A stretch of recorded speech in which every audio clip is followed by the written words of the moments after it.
짧은 말씀입니다. 함께 공독하겠습니다. 주의 말씀은 내 발의 등이요 내 길의 빛이니이다. 아멘.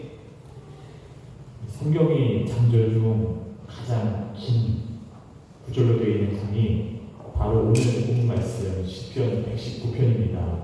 무려 176절이라는 아주 강대한 내용으로 되어 있죠. 어린 시절 기억이 떠오릅니다. 정말 하나님 안 했을 때 말씀 한 절을 외워오면 용돈을 100원을 주겠다, 이렇게 어머니께서 말씀하신 적이 있었는데, 그 당시만 해도 100원이 상당히 짭짤한 돈이었습니다. 왜냐하면 100원을 한 3개 정도만 모아도 과자 한 봉지를 살 수 있었거든요.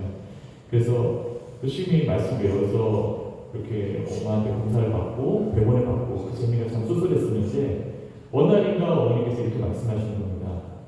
야, 성경에 한 절씩만 그렇게 외우지 말고 한 장을 외워라. 한 장을 외우면은 제 그때 기억에 2,000원을 용돈을 주겠다, 이렇게 말씀하셨던 거죠. 그래서 와, 2,000원이면 큰데 해서 생각했던 것이 짧은 시편 장이 있죠. 그거를 외워서 하다가 야, 이거 말고 딴 거 외워, 그래가지고 시편 1편을 외우기로 하고, 그러다가 너무 긴 건 나 못 외우겠어요 그랬던 적이 있는데, 지금 와서 생각해보면 그때 말씀을 외워라, 말씀을 외워서 이렇게 욕조르라, 이렇게 교육하셨던 것이 정말 저한테 귀한, 정말 복으로 남아있는 것을 고백합니다. 정말 힘들 때, 내가 무엇을 의지해야 될지 알 수가 없을 때, 언젠가 불현듯 머릿속에 그 말씀들이 떠오르더라고요. 아, 내가 하나님 반드시 바라봐야 되는구나, 이러지 말아야지. 그 말씀들이 기억이 나는 겁니다. 그 말씀 중 하나가 오늘 말씀이었습니다. 주의 말씀은 내 발의 등이요 내 길의 빛입니다. 빛이 잃어버리면 우리가 길을 찾을 수 없듯이, 주님의 말씀을 붙잡을 때 주님의 말씀이 내 길을 비춰주시고 앞으로 나아가기를 인도해주시다는 교훈을 이 말씀이 담고 있는 거죠. 그래서 그때 그 어린 시절에 성경을, 짧은 절을 찾기 위해서 성경을 넘기다가 이 119편을 지나가게 됐죠. 우와, 이거 176개나 되네, 이거 어떻게 외우겠어? 나는 이걸 절대 못 외울 것 같아, 이렇게 넘어갔던 그런 어린 시절 기억이 떠오릅니다. 그런데 이 시편은, 오늘 이 시편은 히브리어를 사용하는 이스라엘 백성들에게는 너무나 아름답고 시가 나는 구성으로 되어 있음을 신학교에 와서 또 알게 되었습니다. 우리가 잘 만들어진 시조나 운율시나 혹은 아주 재치있게 만들어진 이 삼행시를 보면서 와, 어떻게 요 글자로 이렇게 멋진 빛을 담아냈을까, 이렇게 감탄하곤 하는데, 아마도 우리가 그런 시조나 삼행시를 만나면서 느꼈던 그 이상의 감탄을 이 시편 119편은 원어로 이렇게 히브리어로 낭독했던 그 당시 이스라엘 사람들은 아마 보지 않았을까 생각해 봅니다. 참으로 이 시편 119편은 절들은 굉장히 짧게 되어 있는데, 한 절 한 절은 굉장히 짧은데 전체적인 내용이 굉장히 정밀하고 깊이 있는 내용으로 구성이 되어 있는 것입니다. 혹시 히브리어 자언이 띄워줄 수 있으신가요? 네, 이렇게 생겼거든요. 히브리어 문자가 이렇게 생겼어요. 모음 기호가 그 당시에 없었다고요. 근데 이제 모음 기호가 이제 나중에 이제 랍비들이 이 발음을 갖다가 기억할 때 가만히 있어가지고 안 되겠다, 모음이 꼭 있어야겠다라고 해서 모음 기호를 찍었는데, 참 이게 점으로 되어 있어서 굉장히 헷갈리게 되어 있어요. 여기서부터 이제 알레벨, 기네, 다레면서 이렇게 가는데, 이 밑에 5개는 그러니까 이제 어떤 문자가 끝에 와서 저기 마침표로 이렇게 만들어진 변형 문자예요. 실제는 여기까지 해서 다 22개입니다. 네, 하도까지 해가지고 이제 총 22개인데, 저 맨 위에 우리나라 말로 이제 이음자 발음이라는 이제 알레부터 해서 이 시편 119편 1절부터 8절까지가 저 맨 첫 글자 저걸로 시작이 되고, 두 번째 이제 9절부터 이제 16절까지가 그 다음 글자 멘트로 시작되고, 그 다음에 길자 발음이 이제 기멜로 시작되고, 이렇게 해서 이 알파벳 개수가 총 22개니까 각각 8절씩 이렇게 쭉 나열을 하다 보니까 총 176이라는 숫자가 나오게 된 것이고, 그것이 오늘 시편 말씀인 것이죠. 이런 방식으로 구성된 또 다른 부분이 예레미야가 3장입니다. 그 3장도 66절이나 돼요. 굉장히 길죠. 그런데 그것도 이 히브리어, 이 알파벳, 22개의 알파벳이 아이렉이 3절, 베트가 3절, 이런 식으로 해서 총 66절까지 해서 각각 3절씩 해서 완성된 것이 바로 예레미야가 3절인 것이죠. 참 우리나라 말로 하자면 기울굴에서 구름을 쳐다보는데 하나님이 보이더라 뭐 이런 식으로 정말 아름답게 지어진 그런 찬송시가 바로 이 시편 119편이라고 할 수 있겠습니다. 이 방대한 시편 119편의 핵심 주제는 과연 무엇일까요? 그것은 바로 주의 말씀이었습니다. 시편 119편에는 이 하나님의 말씀을 가리키는 다양한 표현들이 나타납니다. 한번 읽으면서 찾아봤는데 법, 증거, 도, 법도, 율례, 계명, 판단, 말씀, 길, 강령, 이것들이 전부 주의 말씀을 표현하는, 강조하는 단어들인데 이것들이 시편 119편에서 이렇게 주의 말씀과 동의어로서 이렇게 사용이 되고 있더라고요. 저는 이제 시편 119편의 핵심 주제가 주님 말씀인데, 이 시편의 저자는 이 주님 말씀을 엄청나게 사모하고 붙들고 놓지 않으려는 그런 간절함을 보여주고 노래하고 있는 것입니다. 이처럼 하나님의 말씀을 가리키는 표현들이 이 176절들 가운데 무려 177번이나 사용이 되고 있다고 합니다. 말씀이 얼마나 소중한 것인지, 그리고 얼마나 믿는 사람에게 간절해야 하는 것인지를 시편 기자는 노래하고 있는 것이죠. 이 시편 119편을 읽어보면 고난 가운데서도 주님의 간절히 찾는 주의 종의 노래임을 발견할 수 있습니다. 이 시편을 기록한 주님의 종은 하나님의 말씀해 주시는 확신 가운데 그 자신이 그 어려움을 넘어서서 기쁨을 노래하기도 하고 감사, 찬양을 하기도 하지만 잃고 다시 또 자신의 어려움의 자리에서 나는 이렇게 연약해요, 나는 이렇게 부족해요 라고 하나님께 탄원하기도 하는 것입니다. 그 탄원의 메시지도 굉장히 저희 마음을 울렸습니다. 예를 들어서 나를 사랑하게 하소서, 내게 가르치소서, 내 소망이 부끄럽지 않게 하소서, 나로 알게 하소서.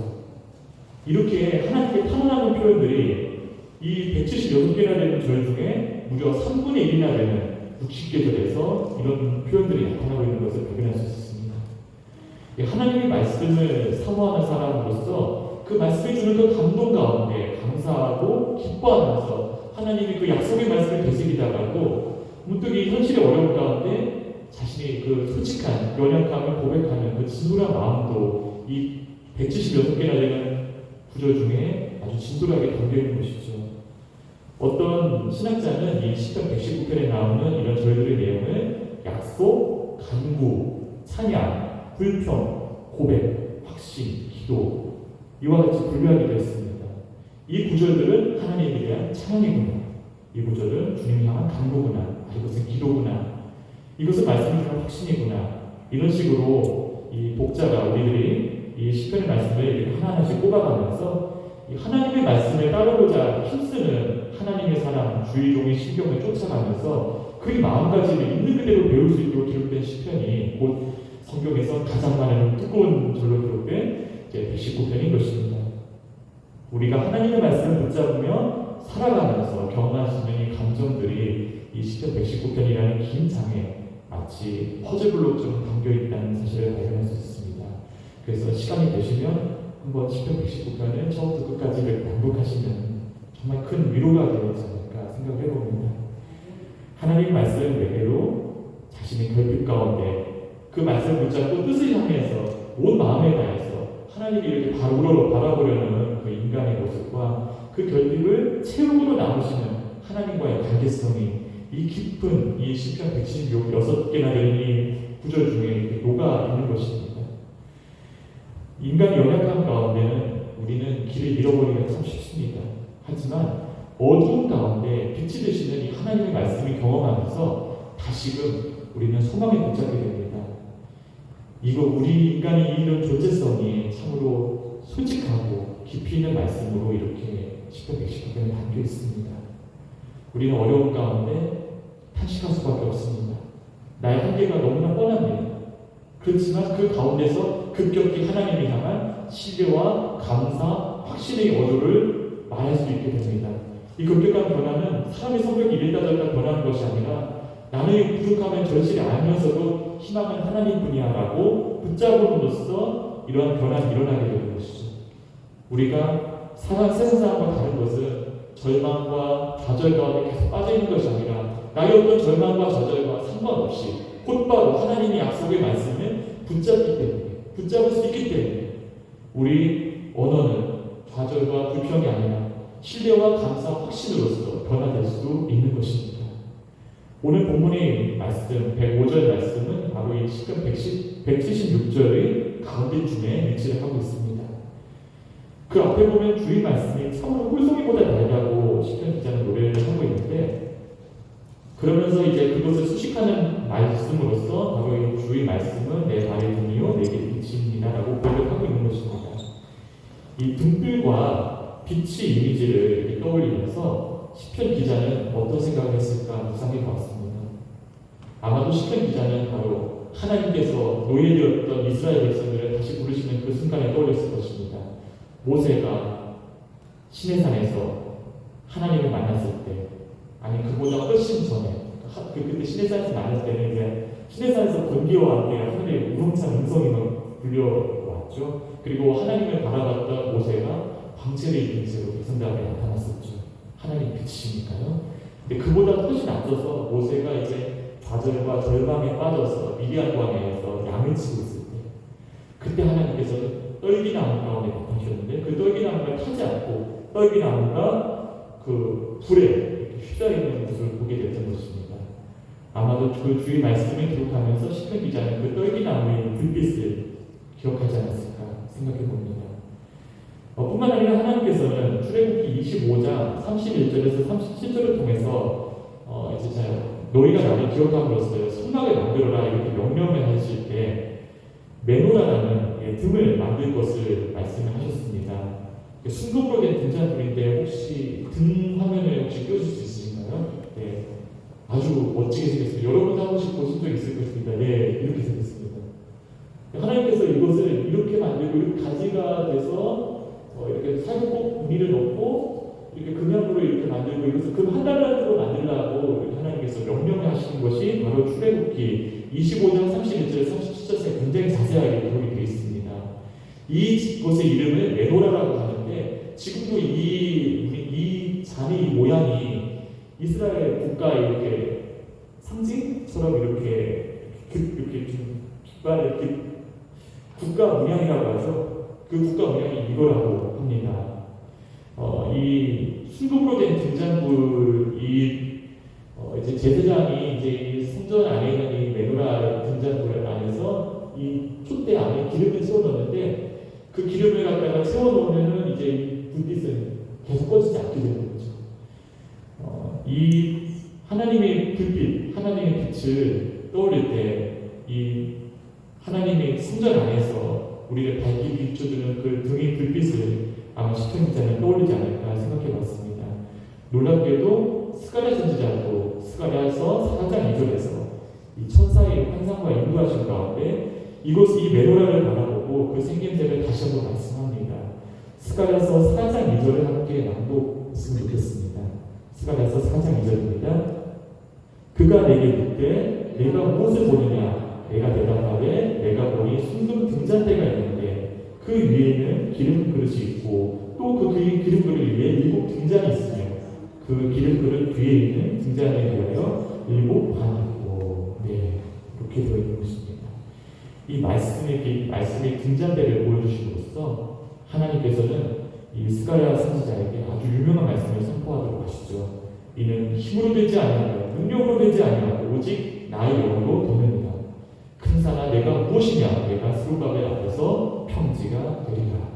아멘. 이사야서 42장 6절에서는 이스라엘 백성이 열방을 비치는 빛으로 부름을 또 받았다고 말씀하고 계십니다. 이사야서 42장 6절인데요. 이 말씀도 함께 읽었으면 좋겠습니다. 나 여호와가 의로 너를 불렀은즉 내가 내 손을 잡아 너를 보호하며 너를 세워 백성의 언약과 이방의 빛이 되게 하리니. 아멘. 하나님께서 우리를 부르실 때 우리를 보호하시고 우리를 세우시고 하나님의 언약을 우리 삶 가운데 체험하게 하시고 그를 통해서 이방 가운데 복음의 빛을 선포하게 하시기 위해서 우리를 선택하셨으면 이 구절을 일깨워 줍니다. 말씀으로 세상에 오신 예수님께서도 그 자신과 자신 따른 제자들을 세상의 빛이라고 말씀해 주시죠. 마태복음 5장에서 이제 산상수훈이 시작됩니다. 예수님께서 마음이 정결하자는 복이 있다 이렇게 팔복을 말씀하신 다음에 너희는 세상의 소금이라고 말씀하시고 그 다음에 나오는 말씀이 바로 이 세상이 비친 것입니다. 사람이 등불을 켜서 나의 아래 두지 않고, 말이라는 것은 어디 이렇게 좀 바닥에 있는 이렇게 좀 창고나 물건을 갖다 좀 저장하거나 아니면 이렇게 모아놓는 그런 곳을 말하는데 그 아래 놓는 것이 아니라 등경 위에 높은 곳에 둠으로써 이렇게 비추도록 한다 이렇게 말씀하고 계시고, 요한복음 8장에서도 나는 세상의 빛이라고 다시 한번 말씀해 주십니다. 이 빛이라는 것, 뭔가를 비춘다는 것, 그리고 그 하나님의 말씀이 우리 삶에 비춘다는 것이 매우 밀접한 연관이 있음을 성경은 반복해서 이렇게 증언하고 있는 것입니다. 요한계시록에 나오는 일곱 촛대를 혹시 기억하시나요? 그것이 바로 아까 전에 보셨던 그 메노라라는 그 촛대의 모습에서 그대로 이렇게 묘사가 된 것입니다. 그 일곱 촛대가 이제 일곱 교회를 상징하고, 일곱 교회에 대해서 하나님께서 너희는 이렇게 했으면 좋겠다. 너희는 돌이켜라. 너희가 좀 더 마음을 굳세게 먹어라. 믿음 안에서 확신을 가지고 나에게 나와라. 이렇게 권면하고 계시는 것이죠. 아까 전에 잠깐 말씀드렸지만 이 말씀의 등불, 이 메노라 촛대의 불은 관에 담긴 관에 담긴 기름을 통해서 이렇게 타오르게 됩니다. 스가랴서 4장 12절에는 이 등잔 속의 그 기름을 금기름이라고 부르고 있습니다. 아마도 그 등잔이 금으로 되어 있기 때문에 그렇게 얘기하실 수도 있지만 그 안에 들어있는 기름의 가치가 금과 같기 때문에, 왜냐하면 하나님의 말씀을 빛나고 가기 때문에 그렇게 표현하는 것일 수 있겠죠. 매일 아침 제사장은 하나님의 지성소에 들어가서 이 촛대에다 새로운 올리브 기름을 채워 넣어서 그 불이 꺼지지 않도록 했습니다. 그래서 하나님의 말씀을 기억하는 사람들이 있느냐, 하나님의 말씀을 사모하는 사람들이 있느냐, 이 불은 꺼지지 않는 영원한 불꽃이 되는 것입니다. 욥기 18장 5절에서 6절은 이렇게 말합니다. 반면에 악인의 빛은 꺼지고 그의 불꽃은 빛나지 않을 것이요, 그의 장막 안의 빛은 어두워지고 그 위의 등불은 꺼질 것이요. 완전히 대조되는 말씀이죠. 하나님의 말씀의 등불을 빛나게 할 수 있는 우리 신령족대의 금기를 곧 하나님을 향한 간절함, 사모함, 말씀을 붙잡고 기억하려는 그 마음이 없어질 때 우리 신령의 빛은 자연히 사라질 수밖에 없음을 말하고 있는 것입니다. 그러므로 하나님의 말씀을 가까이 하고 사모하면서 시편 119편에서 같이 어떤 어려움 앞에서도 그것을 늘 기억하고 붙잡으며 늘 낮은 목소리로 읊조리는 것은 우리에게 허락된 가장 큰 축복이라고 할 수 있을 것입니다. 우리가 말씀을 전적으로 의지하며 붙잡을 때 그 말씀은 우리를 일으킵니다. 우리가 어떤 절망과 좌절 가운데 있을지라도 다시 일어나라, 내가 세임을 주리라, 우리를 축복해 주십니다.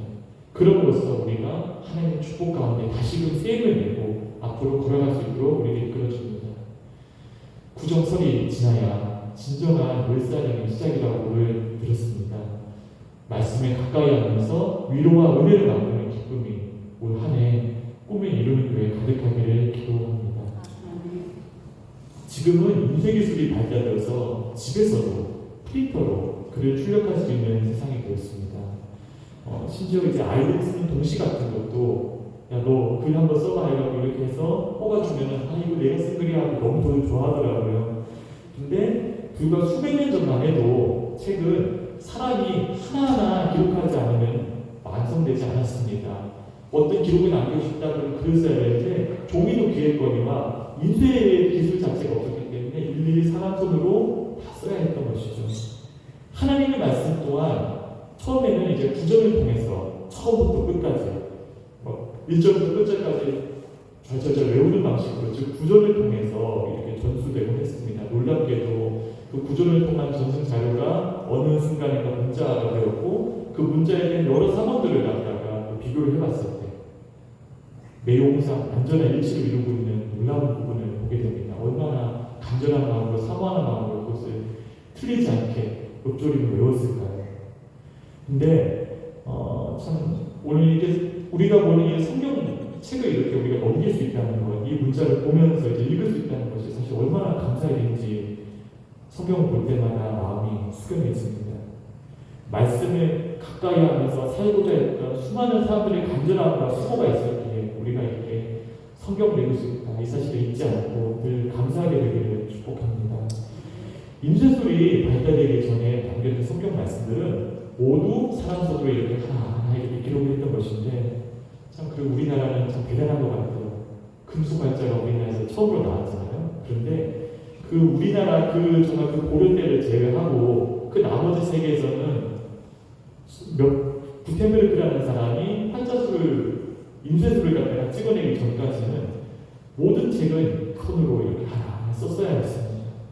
시편 119편에 이르는 이 176절이라는 분량도 사람이 손으로 쓴다면 굉장히 엄청난 것이라는 생각이 드는데 창세기부터 계시록까지를 손으로 다 써내려가는 일은 참 어떤 각오로 이루어졌을지 지금 생각해보면 경외감이 듭니다.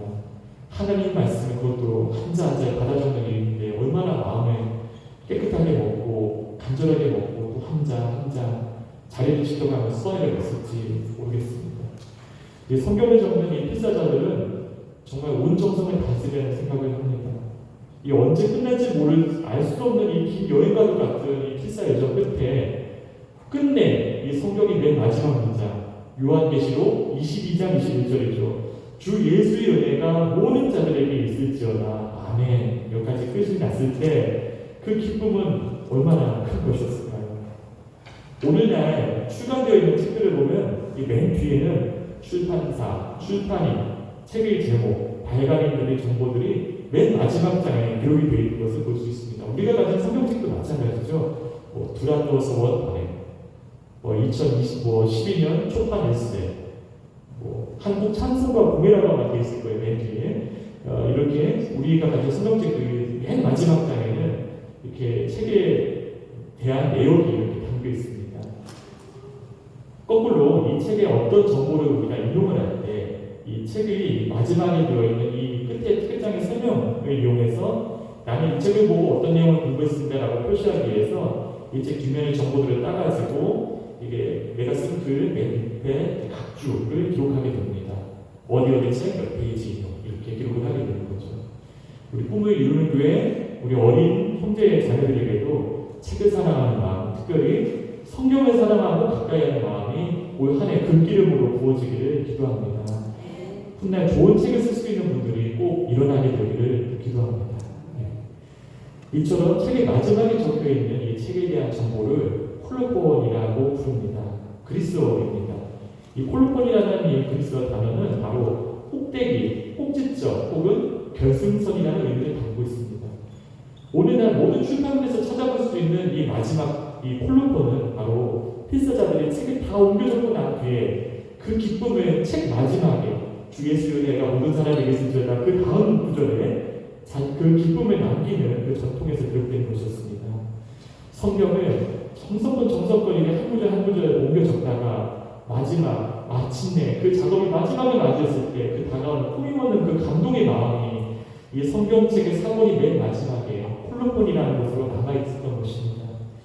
과연 성경이 처음과 끝을 손으로 옮겨 쓰는 사람은 어떤 말을 남겼을까요?